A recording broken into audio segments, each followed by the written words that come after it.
So let's proceed. Okay. So these are the sample of the construction projects under ELS. Okay. So ito yung balangit ko kanina, the Ford Marikina showroom and Gardenia. Okay. I think this is in CDO, Cagayan de Oro. Okay. So what is project management? Alright. So tatanungin tayo guys, dapat alam natin lagi ito. And I'm sure kabisado na ng iba to. Project management is what? Is the application of knowledge, skills, tools, and techniques to project activities to meet the project requirements. Okay.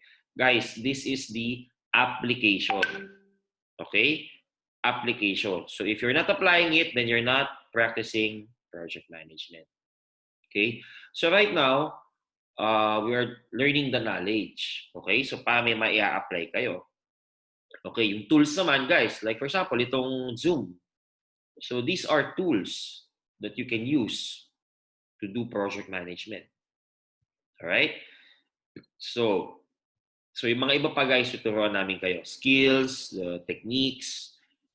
Okay, so we will teach you all of that. Alright? So this is according to the PMI Teambox 6th edition. Alright. So what then is construction project management?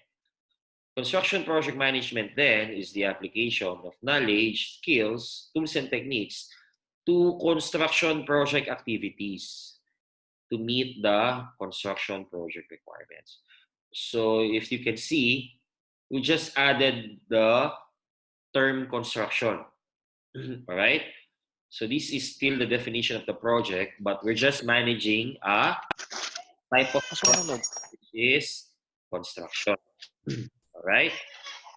Okay. Wait lang. Yeah, June, yes. May concern?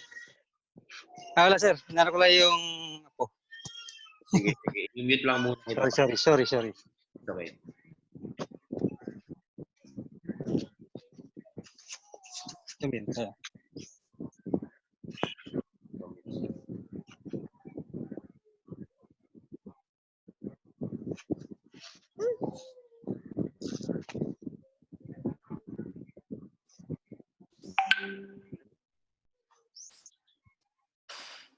Okay. Alright. So, ano ba yung mga construction project activities? So, the construction project activities, ito yung mga yon. Alright? So, basically, hindi lang ito about the actual construction. Alright? Hindi lang yun yung mga project activities. Even the drawings are part of construction project activities. Alright? Even yung mga pag-secure ng permits, yung pagpa-planning, lahat yan guys. Part yan ng mga construction project activities. The testing, punch listing, and even the turnover to client. Okay? Those are construction project activities. Okay? Ano ba yung mga construction project requirements? So what are those? All right? So for example, you have a 32-story commercial and residential building. The main project requirement would be, it has to be 32 stories high. Siyempre, 32 stories high. And then, so this, ang request ng owner, kailangan may 5 commercial units, may ganito, 300 residential units, 110 parking spaces. So it should be operational by this date. All right? Commercial units should be ready for turnover by this date. Overall budget should be 1.2 billion pesos. So these are basic construction project requirements. Okay? So now, we go naman dun sa stages of a construction project. Guys, alam ko, kabisado nyo na ito. Sobra, alam ko. Pero syempre, for the benefit of the others that still do not know, so we'll discuss this, okay? So these are the stages of a construction project, or what we call the process groups, right? So first is we have initiating, Second is planning. Next is executing, followed by monitoring and controlling. Then last would be the closing. Okay. So these are in the correct order. Okay. So you have to initiate first, then plan it. After planning, you execute it. Okay. While doing all of this, okay, you are doing the monitoring and controlling. And after that is closing. Okay? Hindi pwedeng executing muna bago mag-planning. Okay? Yung mga ibang tao or sometimes, unfortunately, ibang project managers, sugod na kagad ng sugod sa laban. Okay? So, we should plan first prior to execute. Alright? So, these are the stages of a construction project or process groups. Now, i-explain ko lang sa inyo guys, kung napansin nyo, bakit tinatawag siyang process groups. Alright? Well, I just have to explain to you itong illustration na to. So, for every input na papasok, okay, you have to process it. You have to process it. And then you would produce an output. Okay? That's the objective of a process. But that is what a process do or a process does. All right? Um, it it uh, it it accepts input. After accepting the input, then it will produce an output. Okay? So, yan yung definition ng process. Alright? So, in our PMBOK 6th edition, there are 49. Okay? There are 49 project management processes in the PMBOK Guide 6th edition. Okay? So, ito yun guys. Ito yun. Ito yung mga 49 project management processes. We're not going to discuss all of this during this web seminar. We will delve into this on the second web seminar. All right? So there are 49 project management processes. All right? If you can see, guys, most of the project management processes are falling in the planning process group. Okay? Ang dami niya, no? 24 processes for the planning process group. All right? So, well, this is searchable via internet if you would want to have advanced learning, or you can just wait for our next webinar. All right?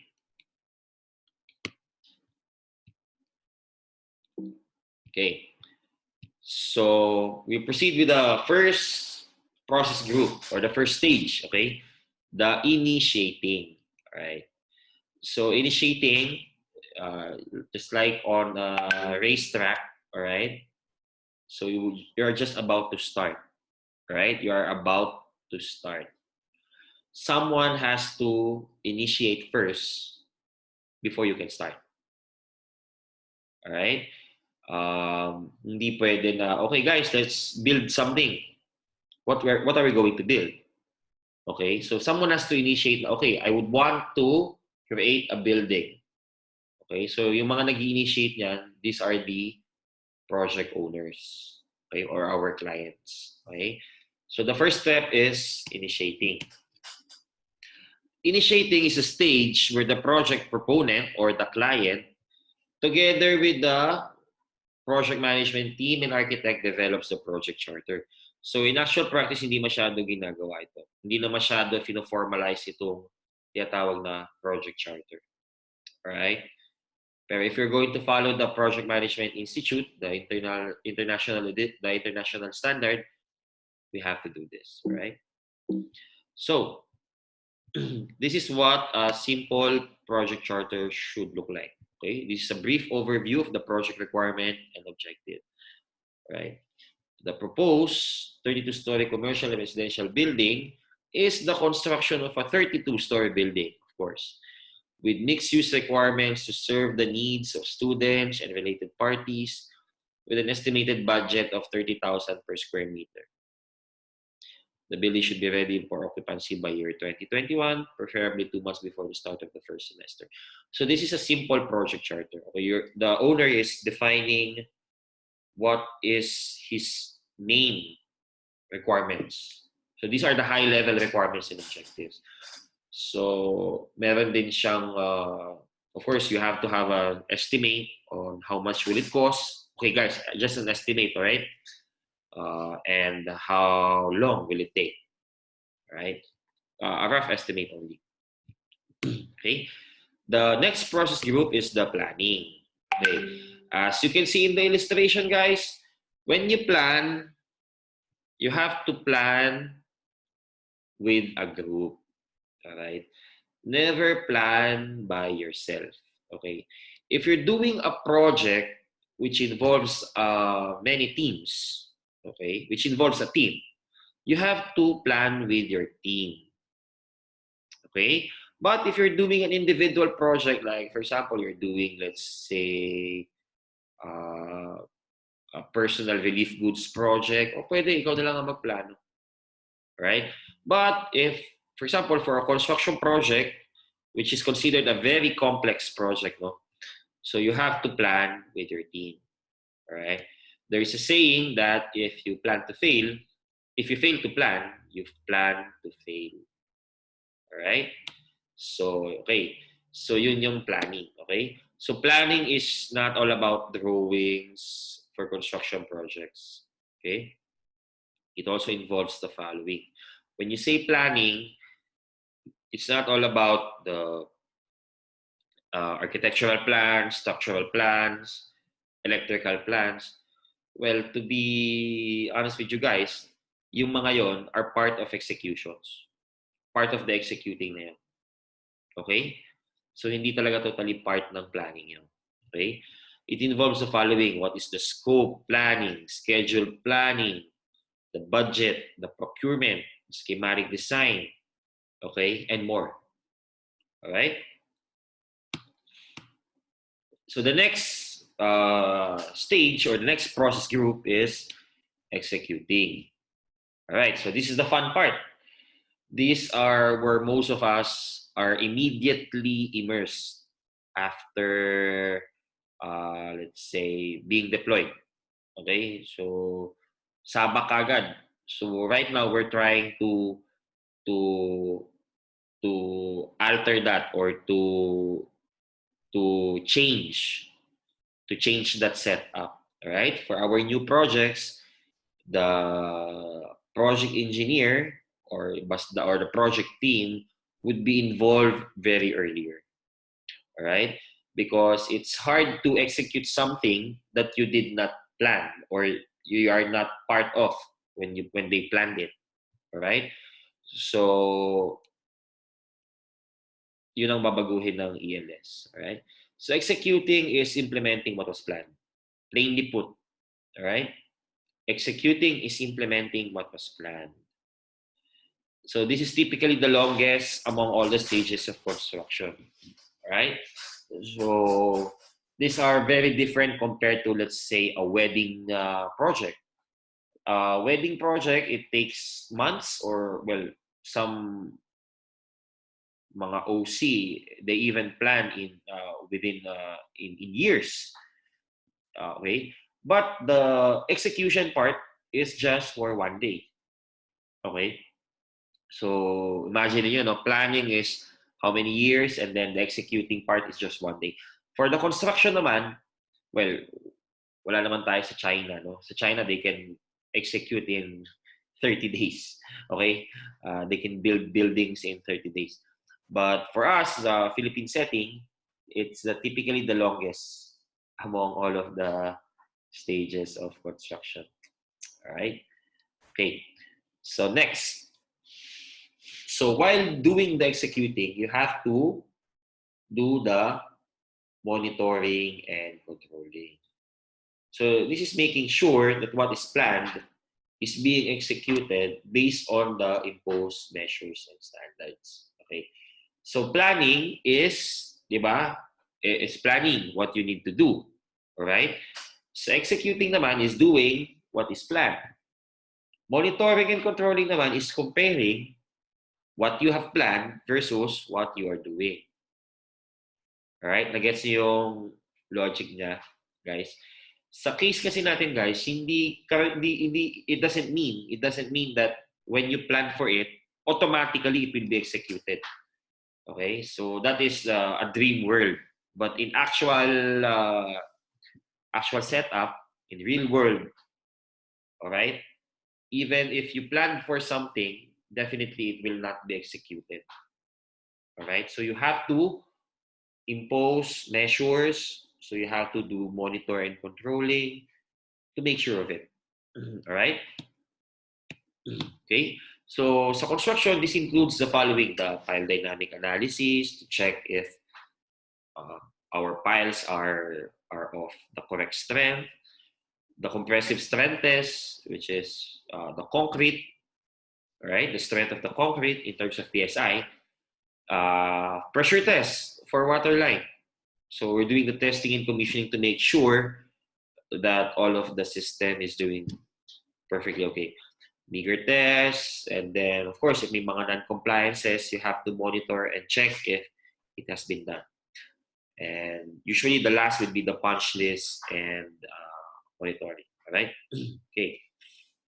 So yan. So tayo yan. Tayo may dalang checklist. Dapat may checklist lagi tayo, guys. Alright? So in order for us to monitor and control. Okay? It also involves the following. Alright? Monitor controlling, it doesn't apply only on the construction activities, no? It also applies to other knowledge areas. So like monitoring of the schedule, monitoring of cost, monitoring of risk. All right. So we have to monitor all of that. If you can observe, whenever we do our management meetings, the first part is the reporting of the project status. All right, wherein we say that our actual accomplishment is, let's say, 70% compared to the projected of, let's say, 65%, variance of 5%, or equivalent to, let's say, 50 days advance. So we are monitoring the schedule. Okay? So akala lang natin hindi natin monitor, pero yes, we are monitoring it. All right? Okay. The most important part and the final part of the stages of a project is the project closure. So, shake hands na. Meaning shake hands. Okay, sir. We're turning over to you. Please accept our documents. Please accept the facility. All right? So, that is the project closure. So, ito, yung engineer, nangitim na. Siguro dahil sa init. Kaya ganyan. Okay. So this is the final stage, the final milestone, and the handover to client and acceptance. Okay. So before we proceed with the knowledge areas of the construction project management. So guys, I'm sure all of you are familiar na naman dun sa mga naunang diniscuss natin. Alright, so it's just a refresher, guys. So that hindi tayo ma-overwhelm. Yung mga the deeper lessons, siguro in the next few days na yun, guys. For now, we're just scratching the surface and kumbaga just a refresher. Alright? So, syempre, alam ko naman lahat tayo, guys, naka-vacation mode, naka-vacation setting. So, dahan-dahan lang tayo, guys. Okay? But I'm very glad and I appreciated the people who attended this meeting. It shows that you guys are willing to learn, or baka yung iba nababagot lang, or tigilan na muna yung mga TikTok or ano, sino ba yung mga nagti-TikTok dito sa mga participants natin? Alam ko may mga TikTokers dito eh. Okay? So, yan. Okay? So, guys, thank you talaga. Thank you for attending this. Actually, guys, this is for you. All right? Not for me. Actually, this is for you. And, of course, yung mga knowledge that I have gained, I would want to share this to you so that you guys also can share it to other people or dun sa mga junior ninyo or kahit sa mga OJTs ninyo. Okay? Ang ganda nung setting ni Engineer Jun. Nasa nature siya. Jun, ang ganda nung setting mo siya. Nagja-jogging ka pa! Ang tindi mo talaga. Multitasking. Ayun, hinahabol pa ng bata. Nangahabol ka ng bata sa bukid ah. Ayos. Okay. So, guys, kung may mga questions pa tayo, guys, let me know. Meron ba? For now, tingnan ko muna yung chat box natin, guys, kung meron. Okay.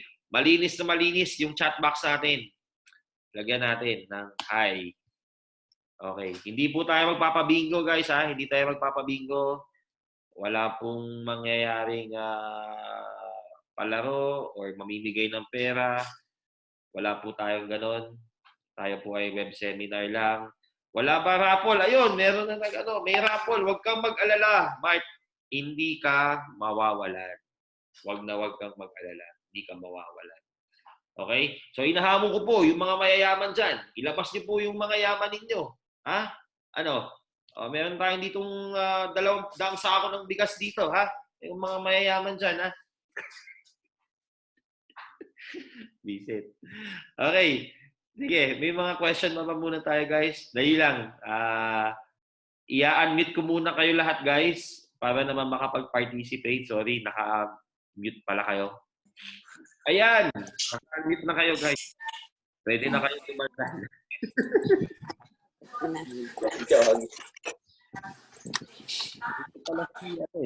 Daryl! Sir, good morning. Sir. Hindi ka makita. Sir. Daryl, kaya Yes, sir. wala ka makita. Wait lang, sir. Madilim talaga si Sir. Daryl. Sir. Wala. Madilim tayo, sir eh.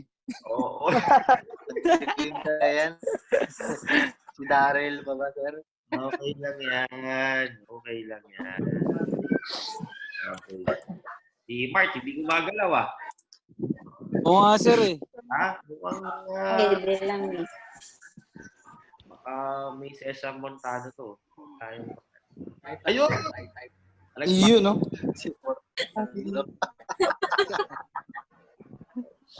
Baka may batiin niya, sir. Mart.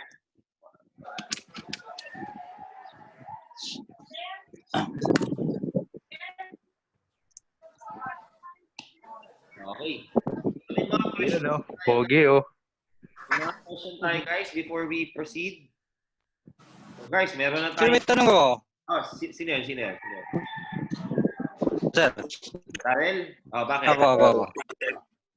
Pag nalip ba yung ECQ by katapusan, possible proceed tayo sa trabaho na.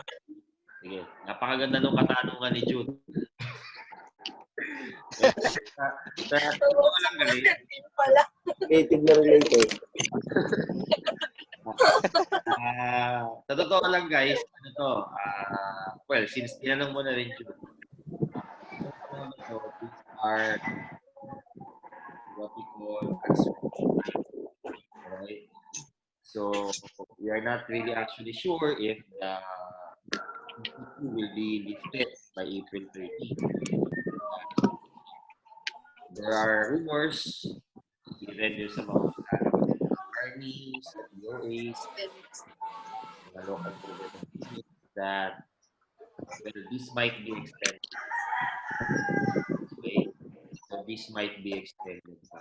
Okay? So, once na let's say na yung ECQ, hopefully by April 25, Extend pa. hindi ka agad tayo makakapag-full blast for sure. Pero I'm sure you will not be most hard hit. So, sigurado na pagbalik natin. Ay, magalala. Ha? Sagot ko ba, Jun, yung katanungan mo? Hindi ko ganong narinig sir. Choppy lahat. Ako po, pabihira yan. Wala signal.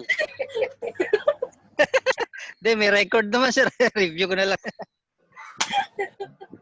Ayan, haba nun eh. Summary. Hindi sir, ang worry ko lang for concern, client concern, di ba? Siyempre magtatanong sila niyan in case na malip up yung ECQ.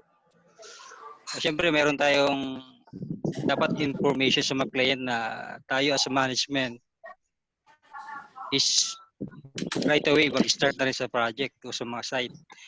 Hindi man full blast, ano lang, parang mag-appear tayo, step by step. Well, yes. Actually, tama naman yung sabi mo, Jun. We have to inform the clients. So, nag-inform naman tayo sa clients natin during this ECQ. Yun nga lang, yung pagbalik niya, we'll see. Okay? We will cross the bridge when we get there. Pero syempre, the most important part is yung safety, no? As mentioned sa mga this virus pala is if someone has recovered, it doesn't mean na balik. Okay? So until such time that there is a vaccine that will be implemented, I think hindi pa mag-normalize talaga yung situation, guys. So for now, siguro what we can do, guys, is spend time with family, learn new skills. Guys, ang dami sa I will send to you a link sa Harvard. Merong mga Harvard online or Harvard yun, guys, ha? Harvard, sikat na eskwelahan yun. May mga online sila. Pero syempre iba-iba. Hindi necessarily about construction. Okay? So, daming libreng content sa web, guys. Even sa YouTube, guys. YouTube kayo, mag-search kayo, construction project management. Pwedeng-pwede. Okay? So, samantalahin natin yung panahon na matuto. Kasi syempre, nakakapagod din naman yung ito. Pero para sila matindi yung mga tambay, hindi ko kaya yung ginagawa.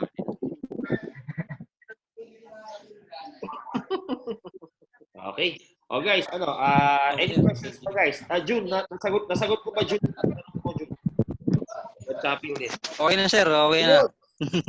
Thank you. Buti naman, dinig mo na pare. Any questions pa guys before we proceed? Any questions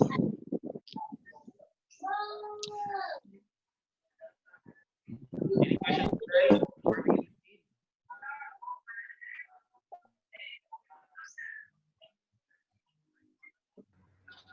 Wala.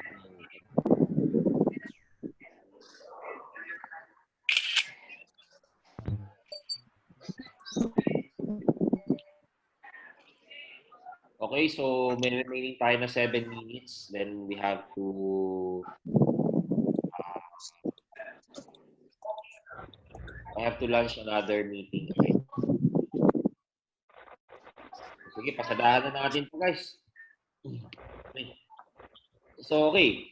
So, what are the knowledge areas for project management?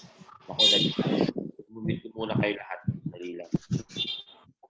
At meron bumubisina.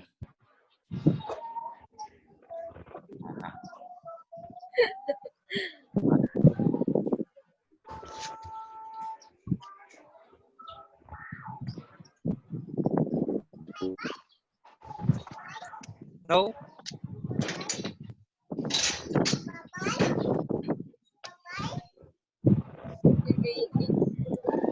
Hi, baby! Kaninong baby ka?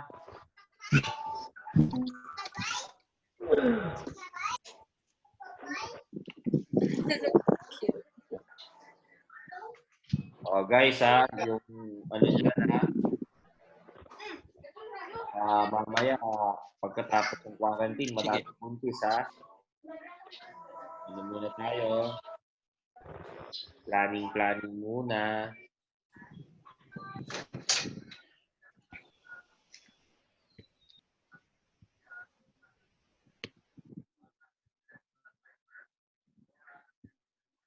Okay.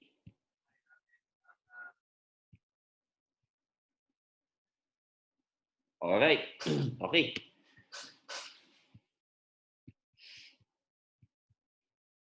Okay, so we'll go naman dito sa knowledge areas for construction project management.